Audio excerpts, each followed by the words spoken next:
வணக்கம். திரு நிர்மலா சீதாராம் அவர்கள் சொல்கிறார்கள்,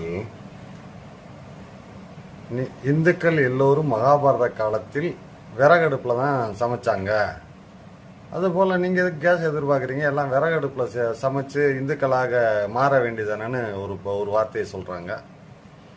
அது ஒரு 10 நாளைக்கு முன்னாடி நடந்தது.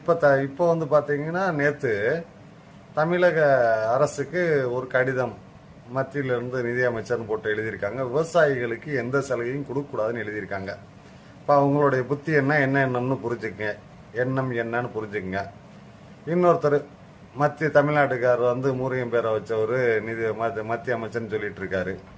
அவர்கிட்ட இந்த கேஸ் பிரச்சனை எப்போ தீரும்னு கேள்வி கேட்டால் ஜெய் ஸ்ரீராம்.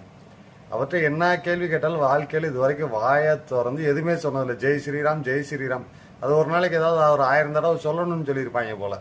இப்படி ஒரு மனிதர் இதை வந்து அதை பார்க்குறவனை கேட்குறவனை ஒன்றா நம்பர் லூசு பையலாக நினைக்கிறாருன்னு தான் அர்த்தம். அதுக்கு மூணாவது, தமிழ்நாட்டில் வந்து மாநில பதவியில் இருக்கிற ஒரு பாரதிய ஜனதா கட்சியை சேர்ந்தவர் ரீசெண்டாக வந்து என்ன சொல்கிறாரு, வட இந்தியர்கள் நீட்டு பரீட்சை எழுதுகிறாங்க, அவங்க புத்திசாலிகள், அவங்களுக்கு நிகராக வந்து அந்த போட்டியில் தமிழக மாணவர்கள் பரீட்சை எழுத முடியலை, மாணவர்கள் வந்து முட்டாளாக இருக்கிறாங்க, அவங்களுக்கு நிகராக இவங்கனால வந்து பரீட்சை எழுத முடியலை, அதனால் நீட்டு வேணான்றாங்க, தமிழக மாணவர்கள் முட்டாள் அப்படின்றது வந்து ஒருத்தர் சொல்கிறாருங்க.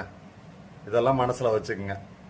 அதுபோக பார்த்தீங்கன்னா, மோடி அவர்கள் பேசியிருக்காரு. இன்னைக்கு என்ன சொல்கிறாருன்னா, என்டிஏ ஆட்சி அமைந்தால் திராவிட முன்னேற்ற கழகத்தில் யாராவது ஏதாவது தவறுகள் செய்திருந்தால் அவர்கள் மீது நடவடிக்கை எடுக்கப்படும் சொல்கிறாரு. இங்கே தான் நம்ம கேள்வியாக வருதுங்க. இவங்க எல்லாருமே ஒவ்வொருத்தவங்க எப்படி பேசிகிட்டு இருக்காங்கன்னு சொல்லி நான் ஒரு 2-3 விஷயத்த சொல்லிட்டேன். இப்போ மோடி அவர்கள்ட்ட நம்ம கேட்குற கேள்வி என்னென்னா, ஐயா ராசா, கிட்டத்தட்ட 5 வருஷத்துக்கு முன்னாடி ஒரு 7 வருஷம் 6 வருஷம் 5 வருஷம் கூட வச்சுக்கோங்க, டெண்டர் முறைகேடு வழக்கு என்று ஒன்று இருக்கிறது, விசாரணை முடிஞ்சு அதுக்கு தீர்ப்பு எப்போ கொடுப்பீங்க? எடப்பாடி அவர்கள் டெண்டர் முறைகேடு வழக்கு, எல்இடி வழக்கு எஸ்பி வேலுமணி, குட்கா வழக்கு விஜயபாஸ்கர், ஹெல்த் விஜயபாஸ்கர், இப்படி இதுக்கெல்லாம் நீங்கள் எப்போ ராசா சொல்லுவீங்க? அப்போ உங்களுக்கு உங்களோட ஃப்ரெண்டு அப்படியே பழகிட்டாங்கன்னா அவங்கள பற்றி ஒன்றும் கண்டுக்கிற மாட்டீங்க. சரி, நீ யோக்கியனாக இருந்தா, நீ நல்லவனாக இருந்தா, ஒரு தப்பு பண்ணவனா நீ விட்டு வச்சு காலம் கிடக்கிற அளவுக்கு நீங்கள் ஒரு நல்லவங்களா? ஒரு தப்பு சின்ன விஷயம் கிடைச்சிருந்தா, எதுவுமே கிடைக்காம 1 வருடம் வந்து அண்ணன் செந்தில் பாலாஜி அவங்கள எந்த இதுவுமே எவிடன்ஸுமே இல்லாமல் வச்சுருந்தவங்க உங்களுக்கு இந்த மாதிரி தப்பு பண்ணியிருக்காங்கன்னு தெரிஞ்சிருந்தா விட்டு வைப்பீங்களா? நீங்கள் பேசுவது முழுக்க முழுக்க பொய். நீங்கள் வந்து சும்மா வந்து ஒரு பொய்